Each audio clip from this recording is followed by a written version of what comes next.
Bismillahirrahmanirrahim. Assalamualaikum warahmatullahi wabarakatuh. Ila Nabiyil Karim wa sahabatil kiram al-Fatiha. Bismillahirrahmanirrahim. Bismillahirrahmanirrahim. Iyyaka na'budu wa iyyaka nasta'in. Ihdinas siratal mustaqim. Siratal ladzina an'amta 'alaihim ghairil maghdubi 'alaihim waladdallin. Innal hamdalillah nahmaduhu wa nasta'inuhu wa nastahdihi wa nastaghfiruh wa natubu ilayhi wa natawakkalu 'alaihi. ونعوذ بالله من شرور أنفسنا ومن سيئات أعمالنا من يهد الله فلا مضل له ومن يضلل فلن تجد له وليا مرشدا أشهد أن لا إله إلا الله وأشهد أن محمدا عبده ورسوله وصفيه من خلقه وحبيبه اجتباه ربه رحمة للعالمين بشيرا ونذيرا بين يدي الساعة أدى الأمانة ونصح الأمة وكشف الله به الغمة وجاهد في الله حق جهاده وتركنا على المحجة البيضاء ليلها كنهارها لا يزيغ عنها إلا هالك. أما بعد. Yang saya hormati Tuan Imam, Tuan Kuasa Masjid, Muslimin, Mukminin yang dirahmati oleh Allah Subhanahu wa taala sekalian. Syukur pada Allah Azza wa Jalla kerana dengan limpah taufik dan inayah riayah daripada Allah Subhanahu wa taala dapat lagi kita bertemu setelah kita bercuti hampir daripada PKP pertama itu, Mac 2020. Setahun lah kita tak bersama tuan-tuan sekalian. Minta maaf lah tak dapat hadir. Banyak sungguh alasan-alasan yang diberikan untuk tidak hadir. Jadi yang baru ni yang datang tu mudir kami lah. Tapi sekarang dia pun tidak berkhidmat lagi. Ada mudir baru. Nanti kalau saya tak dapat datang, saya tahu pula mudir baru. InsyaAllah lebih hebat daripada mudir yang baru ni. Jadi tuan-tuan Allah Subhanahu wa taala, kita masih lagi bicarakan buku Faraid, Permasalahan dan Jawapannya. Faraid, Permasalahan dan Jawapannya. Saya tak tahulah tuan-tuan masih lagi ingat pembelajaran yang kita telah belajar sepanjang sebelum ini. Kalau tak ingat, insya-Allah kita akan boleh ulang pelajaran itu. Namun tidaklah kita akan ulang daripada awal. Cumanya sebagai pemanas badan pada malam ni, marilah sama-sama kita mengingati ayat-ayat Allah Subhanahu wa taala daripada surah An-Nisa ayat 7, ayat 11, ayat 12 dan ayat 176 membicarakan tentang faraid. Jadi hadirin mata Allah Subhanahu wa taala sekalian, baru ni kita buat rancangan, ada soalan bersama dengan di page Datuk Ustaz Kazim Ilyas. Tajuknya PKP, Perintah Kawalan Pusaka. Sementara tu kita buat tajuk untuk mengajak manusia untuk kenal kepada hukum hakam yang melibatkan pusaka faraid. Dan baru-baru ni saya dapat satu kisah daripada seorang yang menceritakan tentang pakcik dia yang menghalau kakak dia sendiri daripada tanah yang didiami oleh kakak tersebut. Kakak tu pun dah bercucu dah, tuan-tuan. Tuan-tuan boleh bayang tak, rumah yang diduduki tiba-tiba terpaksa dihalau dengan alasan rumah tersebut bukan milik kakak. Sedangkan pada awal hidup mak ayah mereka itu telah hibahkan rumah tersebut kepada kakak. Panjanglah kisah dia, cuma yang menyedihkan seorang yang bergelar Tuan Haji tapi sanggup menghalau darah dagingnya sendiri daripada tanah tersebut. Ini berlaku bukan di Kampung Jamuan tapi tempat lain, tuan-tuan sekalian, insya-Allah. Jadi kita sambung kat mana pelajaran itu? Di mana? 56. Soalan ke-50. Soalan ke-50. Siapakah yang layak mendapat dengan kadar 1/4 dan apakah syarat-syarat dia? Kita masih lagi membicarakan tentang ashabul furud, golongan-golongan ahli waris yang syarak tetapkan kadar kepada mereka. Golongan yang mendapat 1/4 hanya ada dua golongan sahaja. Yang pertama, suami sekalian, sebab isteri-isteri tak dapat datang ke masjid ni. Jadi suami-suami akan mendapat 1/6 kalaulah syaratnya mesti isteri itu mati dulu baru dia dapat. Kalau tak mati tak dapat, tuan-tuan. Tak dapat. Jangan balik-balik tanya bila abang nak dapat 1/4 harta mika. Jangan. Maknanya abang berharap saya mati dulu. Jadi maknanya isteri itu mati meninggalkan zuriat, maka iaitu anak ataupun cucu dan ke bawah, sama ada zuriat itu hasil daripadanya ataupun daripada suami yang lain. Kalau kita kahwin dengan anak dara, itu zuriat kita lah. Kalau kita kahwin dengan balu ataupun janda, mungkin dia dah pernah kahwin sebelum ni, maka itu tuan-tuan macam Allah SWT kita sebut sebagai zuriat dia. Kalaulah mati si isteri ini, maka suami akan mendapat 1/4. Sebelum ni 1/2. Kalau isteri mati tak ada zuriat, suami akan dapat 1/2. Firman Allah Subhanahu wa taala dalam surah An-Nisa. Ada seorang sahabat saya menceritakan kisah seorang puan Sri. Suami dia orang besar dalam sains darbi, gaji pun $12,000 sebulan. Darat 48,000 kat 50,000 juga sebulan. Baik. Tapi kaya tak ada anak. Anak tak ada. Dia sibuklah nak bagi ke anak angkat dia harta-harta yang dia ada. Jadi kawan saya pun nasihat, jangan bagi semua, tinggal juga kita untuk akhirat juga, nak bagi untuk akhirat kita. Sebab dia tak ada anak zuriat. Masalah orang kaya kadang kaya, tapi Allah tarik pula bahagian lain, zuriat tak ada. Ada orang miskin, tiap-tiap tahun ada kembar. Asal sentuh jadi. Asal jadi je sentuh. Jadi itu rezeki. Mungkin bila mana anak dah besar, dapat membela nasib kedua orang tuanya pula. Tu. Ustazah saya di Darul Anwar Pulau Melaka dulu, tiap-tiap tahun ada je anak. Hebat sungguh ustaz dengan ustazah, usaha tangga kejayaan. Firman Allah Subhanahu wa taala surah An-Nisa, fa in kana lahunna waladun falakumur rubu' mimma tarakun. Sekiranya adalah bagi isteri-isteri itu anak, maka bagi kamu suami mendapat 1/4 daripada apa yang dia tinggalkan. Ini clear lah, tuan-tuan. Adapun harta sepencarian, kalau ada tuntutan harta sepencarian, kita bersama dengan isteri, kita banyak harta, maka harta sepencarian itu boleh dituntut sama ada oleh suami ataupun isteri, dan mestilah diberikan hak tersebut sebelum faraid. Dia belum faraid, mesti bagi harta sepencarian dulu. Itu hanya berlaku di Malaysia lah.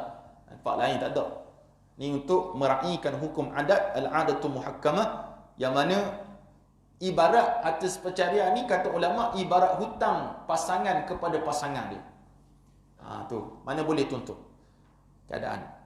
Yang kedua, isteri atau isteri-isteri yang mendapat 1/4. Isteri kalau seorang, isteri-isteri kalau ramai, kalau ada banyak cawangan. Syaratnya suami tidak meninggalkan zuriat, iaitu anak atau cucu dan ke bawah, sama ada hasil daripada perkahwinan dengan nya isteri itu atau daripada isteri-isteri yang lain. Asal tak ada anak, maka isteri akan dapat 1/4. Kalau seorang 1/4, dia seorang dapat. Kalau dua orang 1/4 bagi dua. Kalau tiga orang bagi tiga. Kalau 4 bagi 4. 1/4 bahagi 4 bahagian dia. Tu tuan-tuan sekalian, kena jelas, isteri-isteri layak dapat 1/4 kalau suami dia mati tak ada zuriat. Kelas. Itu. Allah menyebut dalam surah An-Nisa ayat 12, walahunna rubu'u mimma taraktum illam yakul lakum walad. Bagi mereka isteri-isteri 1/4 apa yang telah kamu, yakni suami-suami tinggalkan, sekiranya tidak ada bagi kamu, yakni suami-suami, anak ataupun zuriat. Anak tak ada, tapi cucu 14 orang. Tu zuriat tu. Maka dikira dia ada zuriat. Nikah 3 orang. Isteri pertama tak ada zuriat, isteri kedua tak ada zuriat, isteri ketiga seorang zuriat, maka dikira ada zuriat. Walaupun nombor 1 nombor 2 tak ada anak, tapi sebab dia nombor 3 tu beranak, maka satu tak dapat dah 1/4. Dia akan dapat dengan kadar 1/8 yang akan kita bahaskan nanti insya-Allah. Ada soalan tuan-tuan sekalian? Sebab lama tinggal ni setahun, tak ada soalan. Ni clear lagi. Soalan ke-51. Siapakah yang layak mendapat dengan kadar 2/3 dan apakah syarat-syarat dia? Golongan yang mendapat 2/3 daripada harta pewarisan ada 4 golongan sahaja.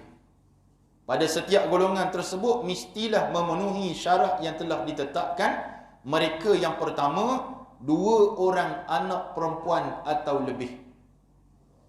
Syarat dia apa? Tidak ada anak laki-laki. Itu je syarat dia. Maka kalau seorang, 1/2 anak perempuan dapat. Kalau ramai lebih daripada seorang, maka 2/3 anak perempuan tu akan dapat. Syaratnya tidak ada anak lelaki. Kalau ada je anak laki-laki, perempuan tidak ada hak untuk mendapat 2/3 tersebut. Contoh, mamat mati meninggalkan seorang anak perempuan, berapa dapat? 1/2. Mamat mati meninggalkan 2 orang anak perempuan, 2/3. mamat mati meninggalkan 4 anak perempuan, tetap 2/3. Asalkan lebih pada seorang, 2/3. Syaratnya tidak ada anak laki-laki.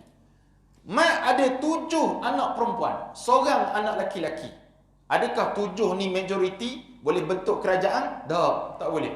Walaupun majoriti, dia tetap bila ada je anak lelaki ni, automatically dia tidak akan dapat 2/3. Dia akan dapat bersama-sama. Lelaki ni akan menarik anak perempuan bersama dengan dia. Lelaki dapat 2 bahagian, perempuan dapat 1 bahagian. 7 anak perempuan, 1 anak laki-laki. 1 ni macam 2. 7 campur 2, 9. Anak lelaki dapat berapa? 2/9. Anak perempuan akan dapat 1/9 setiap seorang. Itu namanya asabah. Yang 2/3 tadi. Yang kata 3 orang anak perempuan. Ya. 2/3. 2/3 bahagi 3 atau 2/3 seorang? 2/3 bahagi 3. 2/3 bahagi 3. Bukan 2/3 seorang. 2/3 seorang banyak lebih lah. 2/3 bahagi 3. Macam isteri kot tadi lah. 1/8, 1/4 bahagilah 4 orang kalau 4 orang isteri. Okey. Jelas dah yang tu anak-anak perempuan. Macam saya ada anak perempuan seorang je, tapi anak lelaki 4 orang. Jadi tak ada potensi, tak ada peluang untuk dia dapat, kecuali 4 orang tu mati dulu. Tinggal ada seorang. Dia dapat 1/2. Kalau 2 orang, 2/3. Syarat gitu. Okey, habis. Yang kedua, 2 orang cucu perempuan, anak kepada anak laki-laki. Mesti 2 orang cucu perempuan. Secara mudahnya tuan-tuan, kalau masih ingat bulan 3 tahun lepas lalu, kalau kita pernah hadir kuliah sini, siapa-siapa yang mendapat 1/2, siapa-siapa yang mendapat 1/2 ketika seorang, dia akan mendapat 2/3 ketika ramai. Kecuali suami. Yang dapat 1/2 ni suami, anak perempuan, 1 anak perempuan, 1 cucu perempuan, 1 saudara perempuan kandung SPK, 1 saudara perempuan sebapa. Syaratnya mesti seorang, semua seorang. Suami confirm lah seorang, mana ada 3 suami, seorang je. Dan mereka ni akan mendapat 2/3 ketika mereka ni ramai. Syaratnya sama. Ni pun sama syarat dia. Anak perempuan tak ada anak laki-laki, cucu perempuan tak ada cucu laki-laki, saudara perempuan kandung tak ada sekian. Tak ada saudara lelaki kandung, tidak ada anak laki-laki. Siapa yang kenal 1/2, dia boleh kenal terus 2/3. Itu cara sifir. Dan dia ada lagi sifir lagi. Ba asabah ma'al ghairi pula dan sebagainya. 2/3. Jadi siapa sini? Ramai, arni ramai, bukan royalty. Ramai anak perempuan, ramai cucu perempuan, ramai saudara perempuan kandung, ramai saudara perempuan sebapa. Syaratnya sama. Syaratnya sama. Jadi kalau kita belajar tahun lepas bulan 3 tu, yang ni ingat yang tu lah. Itu keadaan dia. Okey, syarat cucu perempuan mesti yang pertama dia ni anak pada anak laki-laki saja. Cucu ni yang dapat faraid anak pada anak lelaki saja. Kalau dia anak pada anak perempuan tak ada dapat faraid, kecuali tok dia meninggal, opah dia meninggalkan wasiat ataupun hibah nak bagi pada cucu baru dia dapat. Selagi tak buat apa-apa tak dapat cucu. Tidak ada cucu laki-laki, iaitu anak kepada anak laki-laki si mati yang akan mengasabahkannya. Faham tak tuan-tuan? Mengasabahkannya itu apa? Saya khabar tadi kan, dia akan tarik bersama-sama. Asabah ni maksudnya kalau seorang dia ambil semua. Kalau ada ashabul furud, dia akan ambil baki dia. Siapa dia asabah ni? Kita akan bicara pada bab dia lah. Asabah ni ada pecah pula pada 3. Ada asabah binafsihi, nama dia. Asabah dengan diri dia, iaitu semua lelaki belaka. Anak laki-laki, cucu laki-laki, cicit laki-laki. Ni yang panggil far'ul mayyit. Cawangan kepada mayat tu. Ada juga aslul mayyit, asal pada mati. Si mati, ayah dia, tok dia, moyang dia, ayah pada moyang dia ke atas, wa in ala, dan ke atas. Ada juga disebut sebagai saudara-saudara si mati. Ada kandungnya, ada sebapaknya, ada anak laki-laki kepada tu panjanglah tu perbahasan ni. Cuma kita nak sebut asabah ni apa dia? Bahasa mudahnya, dia akan tarik bersama-sama dengan dia mengambil baki harta. Ataupun mengambil semua harta tersebut.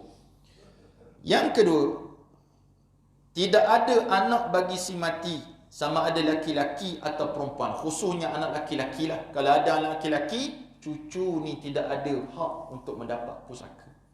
Itu tuan kena jelas dalam bab cucu-cucu ni. Kan sebab ada kan anak kita lahir, anak sulung kahwin, dapat anak pertama, kita kata bagi mak jagalah. Kat kampung Jamuan ni, dia pun bagi, dia pun senang duduk kat Kuala Lumpur. Dia jaga, kita jaga. Kecil berok dia sampai besar kita jaga. Sayang dia lebih pada anak lagi tuan sekalian. Sayang dia. Tapi bila kita mati, adakah dia dapat pusaka? Tak dapat kalau anak kita hidup lagi. Apatah lagi kalau dia tu anak pada anak perempuan kita. Lagilah harapan nak dapat pusaka tak dapat. Jadi macam mana nak buat? Dengan cara hibah ataupun buat wasiat untuk beri pada cucu tersebut. Nak bagi benda basikal ajak kita ke, nak kedai ke, nak bagi kereta ke, nak bagi barang kemas ke, kena buat wasiat. Kena buat wasiat. Sebab kadang-kadang ramai yang cucu pula jaga opah dia. Anak-anak tak jaga. Dia buat utusan pula hantar cucu supaya jaga opah, jaga anak, atuk dia. Yang ketiga, dua saudara perempuan kandung atau lebih. Tu ramai SPK tu. Saudara perempuan kandung. Syarat saudara perempuan kandung nak dapat pusaka, tidak ada yang mengasabahkannya. Banyak kali jumpa dah kalimah asabah. Apa dia asabah tadi tuan-tuan? Yang akan menarik dia bersama-sama. Sebagai contoh supaya clear kan. Lan mati. Dia ada dua saudara perempuan kandung. Kalau dua, dapat apa? 2/3. Syarat perempuan kandung nak dapat, mesti tidak ada adik-beradik lelaki kandung dia. Kalau ada, dia takkan dapat. Contoh sini, dua perempuan kandung, 2/3. Kalau sini ada satu saudara lelaki kandung. Bila ada je yang ni, dia takkan dapat 2/3, dia akan dapat bersama-sama. Laki 2 bahagian, perempuan dapat 2 bahagian. 2 campur 2, 4. Laki dapat 2/4. Siap perempuan dia akan dapat berapa? 1/4, 1/4. Itu masuk dia. Asabah tu tarik bersama-sama dengan dia. Baik. Dan misi sama taraf dengan dia. Kalau sini satu saudara lelaki sebapa. Kalau ada sebapa, tak boleh nak asabahkan dia. Sebab tak sama taraf. Tak sama taraf. Maka kekal perempuan yang akan dapat 2/3, baki akan dapat kepada yang ni. Tu. Dia kena tengok macam tu pula. Itu syarat yang pertama. Tidak ada anak laki-laki, saudara laki-laki yang mengasabahkan dia. Kemudian, tidak ada anak-anak kepada si mati. Sama ada laki-laki atau perempuan. Khususnya, laki-laki tu. Ada laki je, kemah-kemih. Tapi kalau ada perempuan, contoh ada perempuan. Contoh, lam mati tadi. Lam mati. Ni, nak sapu ni. Ni. Betul? Ke kain siapa?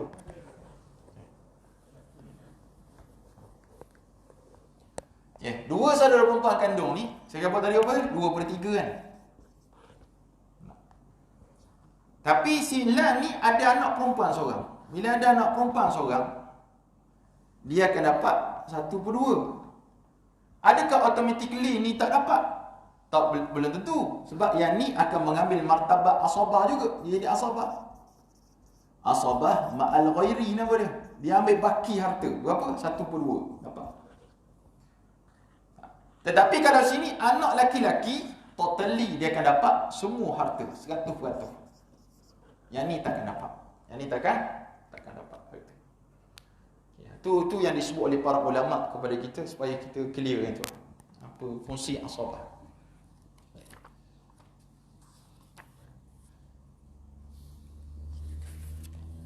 Kemudian, tidak ada asal bagi si mati, ayah khususnya.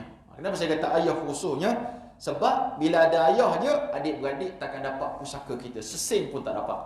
Walaupun ayah tu dah tua, dah tak larat, duduk alam ICU ayah nak, tapi tetap dapat pusaka. Firman Allah Subhanahu wa taala surah An-Nisa ayat 176, "Fa in kanat tasnataini falahuma thulutsani mimma tarak." Sekiranya bagi mereka adalah mempunyai 2 orang dan lebih, maka bagi mereka mendapat 2/3 daripada apa yang kamu tinggalkan. Ayat ni dituju kepada adik-beradik kandung dan juga boleh digunakan nombor 4 tu adik-beradik sebapa. Saya sebenarnya tak payah baca yang sebapa tu sebab contohnya sama saja. Sebapa ni dia ambil martabat selepas kandung.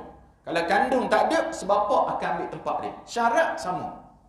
Tidak ada bersamanya saudara lelaki kandung, tidak ada bersamanya saudara perempuan kandung, tidak ada bersamanya saudara anak-anak bagi si mati. Itu antara contoh-contoh ataupun syarat-syarat yang syarak tetapkan dalam surah An-Nisa 176 terutama dirujuk. Jadi tuan-tuan macam Allah Subhanahu Wa Taala. Jadi secara mudahnya saya bagi sekali lagi sifirnya, siapa kalau kita kenal 1/2, maka tuan-tuan akan kenal lah yang 2/3 tersebut. Baik, ada soalan tak tentang adik-beradik? Sebab banyak balah adik-beradik ni lah. Dan salah soalan yang selalu orang tanya, Ustaz, wajib ke ambil faraid? Wajib ke? Kalau saya tak ambil, dosa tak orang dalam kubur? Orang dalam kubur pula berdosa. Ataupun dosa tak saya kalau saya tak ambil? Faraid hukum Allah. Hak memang hak kita. Tapi adakah kita wajib ambil hak tersebut? Tak wajib. Tak wajib ambil. Kita nak lepas hak pun boleh. Nak ambil boleh, lepas pun boleh. Tapi nak ambil dengan ilmu, nak lepas pun dengan ilmu. Jangan ambil tak ada ilmu, lepas tak ada ilmu. Ambil tak ada ilmu macam mana? Lebih sudu pada kuah. Allah SWT. Lebih sudu pada kuah. Baru mati si fulan, ambil geran tanah terus pada isteri dia. Dia okey. Baru mati si fulan, halau terus. Saya pergi mancing udang bau ni. Bau ni tak bau lah sebelum PKP 2.0 ni. Masa tu fikir apa? Lu fikirlah sendiri. Banyak fikir sangat. PKPB. Jadi Tekong tu, dia cerita kisah dia. Dia buat rumah atas tanah mertua. Dia benar tak nak buat situ, tapi mertua kata buatlah yuk. Buat yuk, dia buat. Dia pula tukang rumah. Jadi bila siap rumah ni, tak ada 5 bulan, 6 bulan, isteri dia mati. Isteri dia kanser. Sebelum tu sakit dah.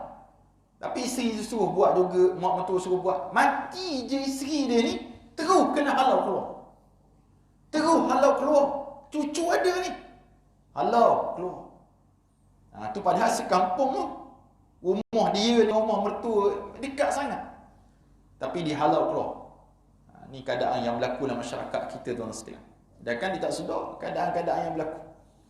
Kadang-kadang adik-beradik gitulah. Memang ada hak mereka. Allah sebut dalam surah An-Nisa ayat 12, An-Nisa 176, tu semua cerita adik-beradik. Adik-beradik seibu, adik-beradik kandung dan sebapa 176. Khusus Allah cerita. Maksudnya jangan main-main dengan adik-beradik satu. Jangan sengaja kita tak nak bagi kat depa. Satu kena tekan itu. Dan juga pada adik-beradik, jangan orang Terengganu kata selok. Tak selok. Beria benar nak kepada harta tu seolah macam kita papa kedana sangat.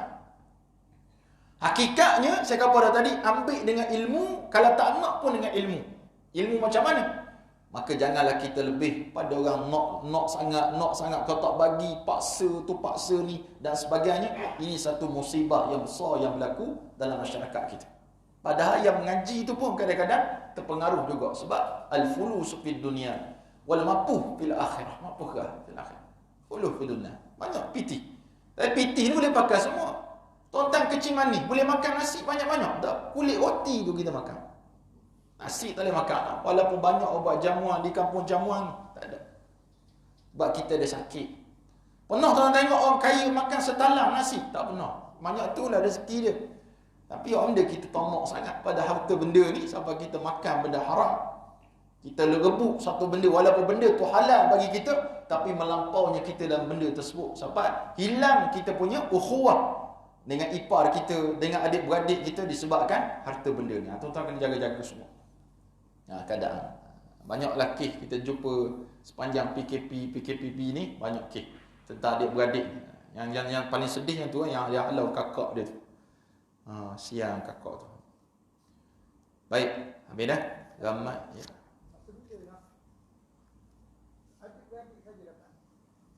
Adik-beradik saja dapat kalau tidak ada si mati tu zuriat, khususnya laki-laki. Kalau adik-beradik saja dapat, tak ada zuriat, dia akan dapat. Orang panggil kalalah. Kalalah ni man la walida lahu wala walad. Siapa-siapa yang tidak ada mak bapak dan tidak ada anak, dipanggil kalalah. Bawa adik-beradik akan dapat semua. Kalau ada perempuan seorang, baki tu akan dapat. Kalau mana? Ya, adik-beradik. Macam kita tadi lah. Kalau contoh, saya masuk sikit lah bab asabah tuan-tuan, supaya tuan-tuan clear tu bab asabah. Asabah ni saya kata apa dia tadi? Dia ambil semua ataupun ambil baki. Semua atau baki. Asabah nombor 1, asabah peringkat pertama namanya binafsih. Binafsih maksudnya dengan diri dia. Ni semua lelaki. Semua lelaki. Ni peringkat tertinggi sekali. Siapa dia? Yang pertama, anak-anak si mati. Nombor 1, anak-anak. Lelaki lelaki.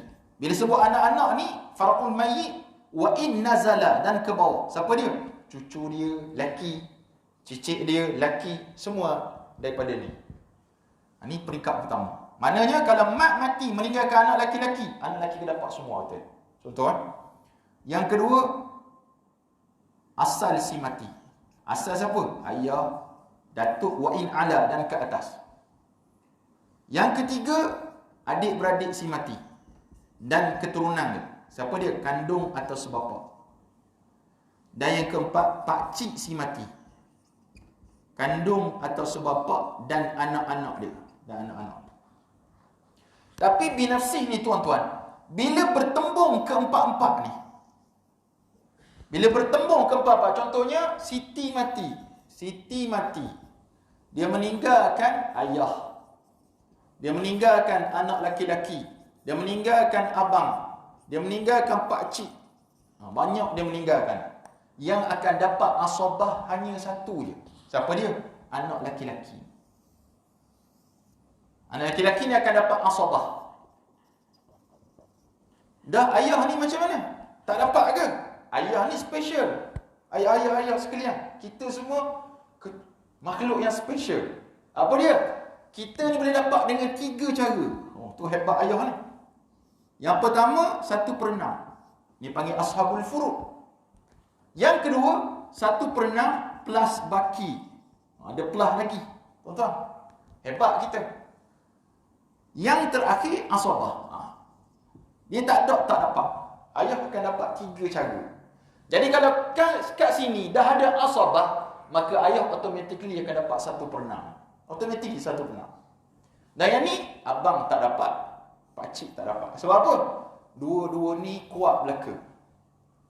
Dengan sebab ada ni ataupun ada ni, mana seorang lah, dia akan menghalang abang, pakcik daripada dapat. Tu sebut baik. Bila kita sebut tentang asabah, dia mendapat 100% atau ambil baki. Kat mana contoh dia? Inilah contoh dia. Siti mati meninggalkan ayah dan anak laki-laki. Kita tahu dua-dua ni asabah, tetapi ayah mempunyai peranan juga untuk mendapat 1/6. Ini panggil ashabul furud ni. Maka ayah dapat 1/6, baki 5/6 akan dapat pada anak laki-laki. Itu masuk mengambil baki. Tapi kalau kat sini ayah tak ada. Ada anak laki-laki, ada abang, ada pakcik. Automatically 100% anak laki-laki ni akan dapat. Dia tak panggil ambil baki lah. Ambil 100%. Boleh faham tak? Jelas tu. Okey, itu asabah peringkat pertama. Ibu. Mana ada ibu sih? Kalau ibu ada. Kalau ibu ada, dia akan dapat 1/6 juga. 1/6 juga ibu. Itu pun lepas dapat bagi ke ibu, bagi ke ayah, baru dapat ke anak lelaki sebagai asabah tadi, baki. Dia ambil.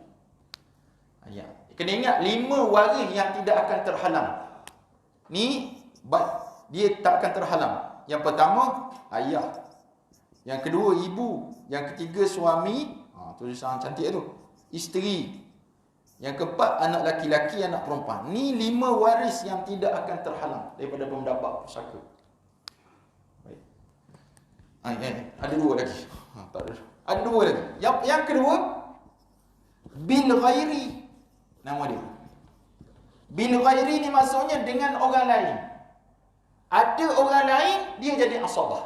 Siapa dia? Ni semua perempuan. Siapa dia? Yang pertama, anak perempuan. Yang kedua, cucu perempuan. Yang ketiga, saudara perempuan kandung. Yang keempat, saudara perempuan sebapa. Itu sebab saya kata tadi sifir, dia berkait. Sifir waktu kita ngaji dulu, siapa-siapa yang mendapat 1/2 ketika seorang, 2/3 ketika ramai, dia akan menjadi asabah bil ghairi kalau ada pasangan dia. Tu bagi asabah bil ghairi. Mana pasangan dia? Anak laki-laki, anak perempuan, pasangannya anak laki-laki. Kalau tak ada anak laki-laki, dia akan dapat berapa? Kalau seorang 1/2. Kalau ramai 2/3. Tapi ada je anak laki-laki, dia terus akan jadi asabah bil ghairi, dia akan dapat bersama-sama, laki dapat 2, perempuan dapat 1. Itu maknanya asabah dengan sebab orang lain. Dan yang ketiga, tuan-tuan Allah Subhanahu Wa Taala, asabah ma'al ghairi. Nampak sama je ma'a dengan B ni. Istilah dia sama. Beserta orang lain. Yang ini hanya tertakluk kepada 2 orang je. Yang pertama, saudara perempuan kandung. Yang kedua, saudara perempuan sebapa. Waktu bila? Bila dia bersama dengan zuriat perempuan sahaja. Bila dia bersama dengan zuriat perempuan sahaja. Contoh tadi, Lan mati. Mana pun Lan mati tadi. Tamak ada nama Lan sini. Tamak Cik Lan. Lan ni Lan todok. Lan mati, dia meninggalkan seorang anak perempuan. Bila seorang anak perempuan 1/2. Dan dia meninggalkan seorang saudara perempuan kandung. Ataupun 7 saudara perempuan kandung. Tak apa. Asalkan saudara perempuan kandung. Maka dia akan mengambil baki harta. Sebab apa? Dia ni asabah ma'al ghairi. Dia jadi macam laki. Jadi macam laki. Tu hebatnya fa'il. Okey, kalau sini 7 anak perempuan, 2/3. Tetap 7 seorang perempuan ni akan dapat baki juga. Sebab ada baki lah. Dia akan dapat baki. Akan dapat baki. Jadi, kalau macam tu macam nak buat, disebut oleh ulama, baki harta tu akan dapat pada dia. 2/3 dapat pada anak ni. Baki akan dapat kepada siapa nama ni? Saudara perempuan. Bagi 7. Tapi kalau kat sini ada 7 saudara perempuan sebapa, dia ada juga. Sebapa ni ada, tak dapat. Sebab ada kandung, sebapa tak dapat. Tu dia punya keistimewaan kepada adik-beradik. Hatta tuan-tuan, yang specialnya, kalau dekat sini ada seorang ataupun 8 orang saudara lelaki sebapa. Laki ni fokus, dia lelaki. Tapi sebab perempuan ni dia dapat baki, dia dianggap seperti mana lelaki kandung. Dia boleh halang lelaki sebapa daripada dapat. Itu namanya asabah ma'al ghairi. Itu disebut oleh para ulama. Jadi kena jelas. Asabah ada 3, binafsih, bil ghairi, ma'al ghairi. Ni ngapa macam apa nama? Hukum 5 tu, tajwid. Ma'arid lis sukun, ma'iwat, macam-macam. Ada soalan? Ada soalan? Sebelum sama Ya. Ini nak Ustaz jelas 2 lagi tu. Bapak tu masa bila dia dapat 1/6 dengan baki? Masa bila bapa dapat 1/6, masa bila dapat 1/6 baki? Bapa akan dapat 1/6 jika si mati, firstly, si mati ada zuriat aja, bapa automatik kita letak 1/6 dulu. Jangan baki tu. Jangan asabah tu, letak dulu 1/6. Contoh letaklah 1/6. Waktu bila? Waktu si mati ada anak laki-laki. Contoh mana tadi? Daripada waktu bila ayah dapat 1/6 kan? Waktu si mati ada zuriat. Saiful mati. Dia ada ayah, dia ada anak perempuan. Contoh sini. Bila ada anak je ataupun ada zuriat je, terus ayah 1/6 dulu kita letak. Jangan terus baki tu saya congok tu Ustaz. Boleh congok tapi relax dulu. Kita belajar 1/6. Maka anak perempuan 1/2. Ya, 1/6 dulu. Okay, kita buat kiraan. 6 dengan 2 ambil 6. 6 darab 1 6. 2 darab 3 6. 1 tambah 3, 1 tambah 4, 3 4. 4 tolak 6, 6 tolak 4, baki berapa? 2. Kat sini lah ayah akan dapat baki tu. 1/6 plus baki pula. Jelas? Kat sini akan dapat baki pula. Kenapa saya tak letak pada awal sekali Ustaz 1/6 plus baki? Ni sebagai pengajaran. Okey, kita ada contoh. Anak perempuan sini 2 anak perempuan. 2/3. 2/3.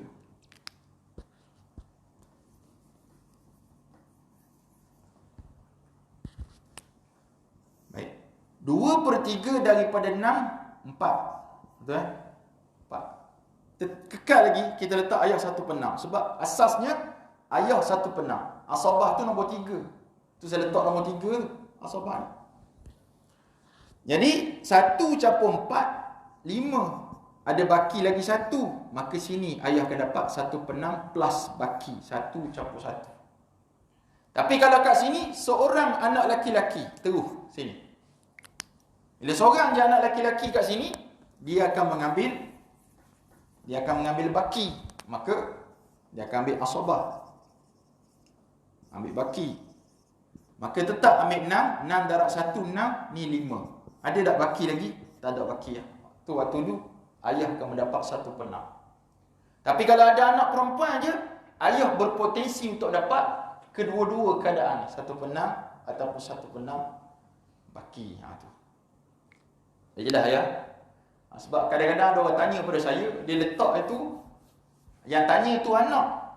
Dia kata, mak saya mati, meninggalkan ayah, meninggalkan 4 anak.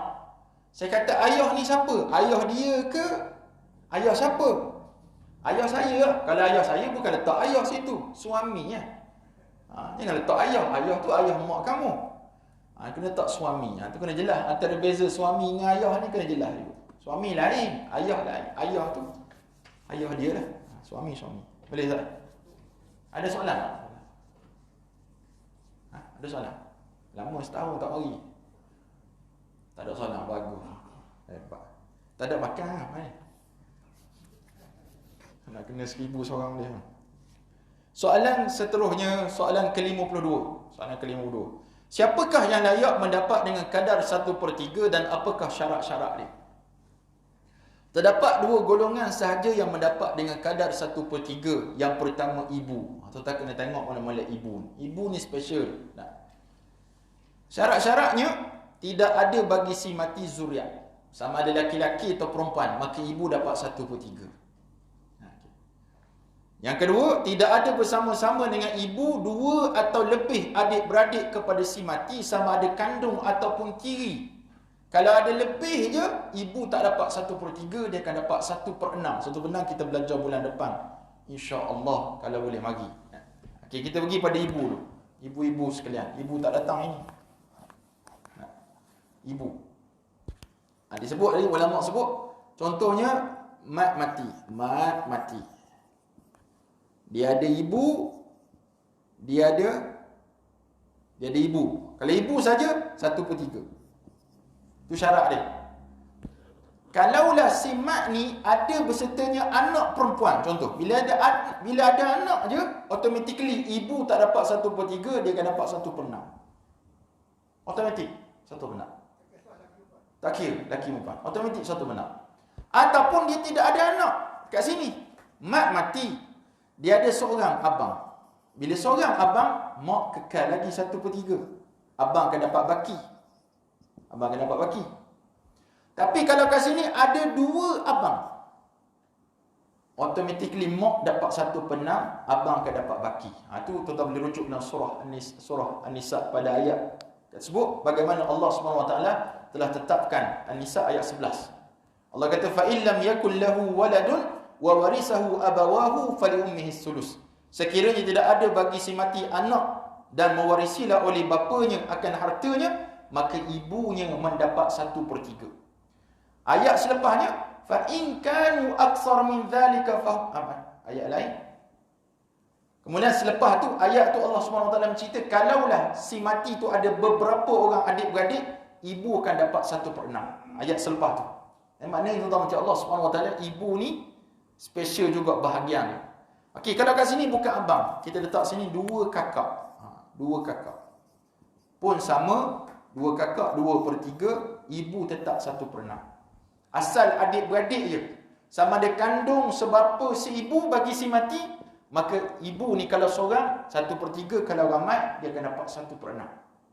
Nah, ibu tak pernah tak dapat, dia akan dapat sebab ibu kan. Cuma ramai ibu-ibu tak puas hati, dia kata sikit sangat dapat, ayah dapat banyak. Tapi hakikatnya ibu-ibu wujud di dunia ini ditanggung bukan menanggung. Habiskan duit bapak tu lah. Habiskan duit bapak tu. Cuma kita boleh jalan lah. PKP tak boleh jalan mana-mana. Sedih belaka. Okey, perhatian. Yang kedua, ramai saudara seibu, lelaki atau perempuan. Okey ya. Kenapa ditekankan saudara seibu sini tuan-tuan macam Allah Subhanahu Wa Taala? Saudara seibu ni Allah tekan pada ayat ke-12 surah An-Nisa. Allah kata syarat-syarat bagi untuk mendapat 1/3 seibu ni faham mak sama bapak lain. Yang mati tu bukan bapak, bukan mak, yang mati tu adik-beradik yang mati. Kalau yang mati tu bapak, tak panggil seibu sebapa lah. Kalau bapak, sebapa, seibu. Anak tu, anak tiri dan sebagainya. Tapi yang mati ni, adik-beradik yang mati. Contoh saya lah. Tapi ayah saya tak ada cawangan lain. Siapa nak cerita siapa kan? Tok saya Umar. Tok saya Umar, dia ada dua. Dia nikah pertama dengan ayah, dengan mak ayah saya. Tuan Pah nama dia, Tuan Pah. Pahang ni tuan tu Said tu tuan. Di Perak tuan Said dia panggil. Kalau Said lagi tuan lagi, dua-dua jadi tuan-tuan. Said tu tuan. Tapi kalau di Terengganu dia panggil yang mulia, Said. Tuan Pah. Bila dia cerai dengan tok saya, opah saya ni, dia kahwin pula dengan seorang lagi, Wan Zawiyah. Opah saya juga opah tiri. Dapatlah pakcik saya, Siso Kopratasa tu pakcik saya tu. Selamat Malam Rohingya tu, Syed Amran, tu pun pak saudara saya tu. Darah artis. Jangan main-main. Tapi tak ada lah bangga, cuma nak sebut artis dua orang. Saya, pakcik saya tu. Siso yang nyai Kopratasa tu. Masihkah kau ingat tu? Tu pakcik saya. Okey. Kalau ayah saya mati, memang mati dah ayah saya. Mati dah. Jadi Siso tu orang panggil saudara sebapa nama dia. Tapi saudara sebapa. Sebab apa sebapa? Sebab bin Said Umar, maka sebapa. Kalau ayah saya mati, tapi kalau Said Umar yang mati, tok saya mati, Siso ke pakcik saya tu dengan ayah saya, tak panggil sebapa sebenarnya, dia panggil anak dia lah, anak dia. Itu sebab kadang-kadang orang banyak cawangan ni, bila dia mati, bila ayah tu mati, dia nak cerita, ni isteri pertama, anak macam ni. Sebut je jantina, berapa orang anak. Tak kira 4 isteri ke 3 isteri ke, berapa anak dia.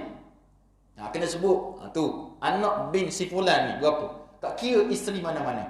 Dikira bin dia, tu anak dia. Tapi kalau anak tu yang mati, barulah dikira sebapa, seibu dan sebagainya. Tu kena jelas. Jadi seibu ni tuan-tuan macam Allah SWT, kalau seorang 1/6, tapi kalau ramai dia dapat 1/3 seibu. Tapi seibu ni nak dapat harta ni, dia macam sarang al-ankabut, sarang kelkatu. Kelkatu mana? Labah-labah tu. Dia sangat mudah untuk tak dapat. Macam mana cara tak dapat dia? Kalau si mati tu ada zuriat, lelaki atau perempuan, ada je zuriat, tak dapat. Kalau si mati ada asal, siapa dia? Ayah, tu confirm tak dapat. Ada datuk pun tak dapat. Selain daripada tu, adik-beradik seibu akan dapat. Tu. Adik-beradik ibu sahabat. Kadang-kadang tuan-tuan macam Allah, kalau tuan baca buku ni sampai ke hujung, masalah musyarakah atau masalah mushtarakah, masalah yang menyebabkan adik-beradik kandung kadang tak dapat pusaka, dia akan dapat bersama dengan adik-beradik seibu. Itu kes yang hujung nanti, tak tahu bila boleh jumpa bab tu. Cuma nak sebutnya special seibu ni. Termasuk juga anak-anak yang lahir tak sah taraf. Anak zina. Anak zina ni tuan-tuan, contoh si fulanah ni berzina, dia dapat anak seorang, tak kira lelaki perempuan. Kemudian dia kahwin. Dapat anak betul. Anak betul dengan anak tak sah taraf ni, adik-beradik seibu nama dia. Kalau yang tak sah taraf ni mati, si ibu ni dapat. Yang si ibu ni mati, dia ni akan dapat juga. Dia akan dapat bersama-sama. Itu Allah syariatkan untuk anak seibu ni ada lebihnya, kata tuan guru kami Ustaz Khusairi Saleh. Dia kata apa? ada lebihnya untuk menjaga maslahat anak tidak sah taraf ni. Itu sebab tuan-tuan Allah SWT ada hak bagi mereka. Walaupun lahir daripada bukan talian perkahwinan yang sah, tapi kalau mak dia mati, dia dapat. Kalau dia mati, mak dia dapat. Tapi kalau ayah genetik dia mati, dia tak dapat. Dia mati, ayah genetik tak dapat. Jadi nak bagi macam mana? Dia kena bagi dengan cara hibah atau wasiat kalau nak buat. Anak-anak tak bersalah, yang bersalah mak bapak tu. Yang bersalah, zina tu. Okay, habis saudara si ibu. Banyak saya terang sampai dah lebih-lebih tu. Saya ada soalan tak adik-beradik si ibu? Saya bagi soalan contoh. Adik-beradik si ibu ni. Saya nak kata adik-beradik si ibu ni, dia kuat. Walaupun dia lemah tapi kadang dia kuat juga. Contohnya, lemang mati. Pak lemang. Ada saudara lelaki kandung SLK, saudara lelaki sebapa SLSB, saudara seibu, lelaki ke perempuan tak kira. Dan special juga seibu ni, saya belum terlupa, dia lelaki ataupun perempuan sama je, tak ada beza, tak ada 2-1, tak ada, dia sama. Kalau RM1, 50 sen seorang. Kalau 50 sen, 25 sen seorang. Kalau kandung dan sebapa ada beza, lelaki 2, perempuan 1. Bagi seibu tak ada beza, lelaki sama, perempuan pun sama. Itu kelebihan dia. Okay. Saudara lelaki kandung, saudara lelaki sebapa, saudara seibu. Contohnya seorang. Tak kira, ataupun 2 orang. Sebab kita belajar 1/3 kan. Okey, bila ada lemang kat sini, selalu saya tanya ustaz, tuan-tuan, siapa yang tak dapat? Kebanyakan orang akan jawab, yang takkan dapat pusaka siapa dia? Yang takkan dapat ni, saudara seibu tak dapat ustaz. Kenapa? Sebab dia seibu. Ni kesilapan kita semua. Okey, kita belajar tadi bab asabah. Ni asabah. Adik-beradik ni. Ada kandung, ada sebapa. Ada kandung, ada sebapa. Bila ada kandung je, yang ni akan dapat. Sebapa takkan dapat. Seibu dapat tak dapat? Dapat. Sebab dia bukan asabah, dia ashabul furu'. Dia akan dapat 1/3. Bagi dia dulu, baki baru dapat kepada kandung ni. Ini yang disebut tuan-tuan macam Allah SWT oleh ulama kepada kita. Dan semoga kita clear dengan isu ni dan kita memahami dengan sebaik-baiknya biiznillahi azza wa jalla. Jadi haza wa billahi taufiq wa sallallahu alaihi wasallam Muhammad wa ala alihi wasallam baraka wassalam rabbil alamin. Tuan-tuan macam Allah SWT sebagai elan sikit, saya di Mahat Tahfiz Vocational Baitul Diak ni tahun ketiga kita melancarkan dana untuk kutipan kurma sekotak RM8. Bukan tuan-tuan bagi kurma kotak tu, kita cari kurma tu. Dan masih sama untuk menjana pendapatan Baitul Diak sebenarnya. Ada sedikit lah kita dapat keuntungan di situ. Kalau tuan-tuan berminat, kita target 10,000 kotak. Kita dah dapat hari ni kat 2,000 lebih kotak. Alhamdulillah. Seorang penyumbang kami yang besar, Puan Noredah daripada Johor, dia memang tak pernah miss. Pagi tadi dia masukkan RM9,600. Dia seorang je. Dia kata, Ustaz, saya dan suami nak wakaf, nak infak. Bukan wakaf, nak infak. Hebat-hebat tuan-tuan macam Allah SWT. Orang yang tak kira dengan harta ni, insya-Allah. Dan dia memang sama. Saya sampai tahap kalau ada mesej, saya takkan forward pada dia. Wallahi saya tak forward pada dia. Kenapa saya tak forward? Saya segan dengan dia. Saya segan sungguh dengan dia. Dalam masa saya tak forward tu pun tuan, dia hantar RM9,600. Tuan-tuan bayang kalau saya forward mesej kapur kat dia tu. Maksudnya dia alert dalam bab-bab ni. Dan dia penyumbang terbesar kami lah. Itu tak dapat dinafikan. Penyumbang terbesar di Baitul Diak, dia lah tuan-tuan macam Allah semua. Sampai surau di Baitul Diak tu saya nak namakan nama dia lah tuan-tuan. Sebab penyumbang sangat besar dan balasan Allah SWT, masya-Allah. Orang memberi ni, kita nampak keluar duit, tapi hakikatnya balasan Allah sangat besar yang beri pada kita. Apatah lagi nak bagi makan pada orang dalam bulan Ramadan. Tahun lepas kita dapat 5,000 kotak saja. Tahun ni kita harap cecahlah 10,000 yang kita nak cari itu, insya-Allah. Kalau tuan berminat boleh masuk dalam akaun Baitul Diak tu, boleh mention lah kotak kurma tu, insya-Allah. Wallahu a'lam. Assalamualaikum warahmatullahi wabarakatuh.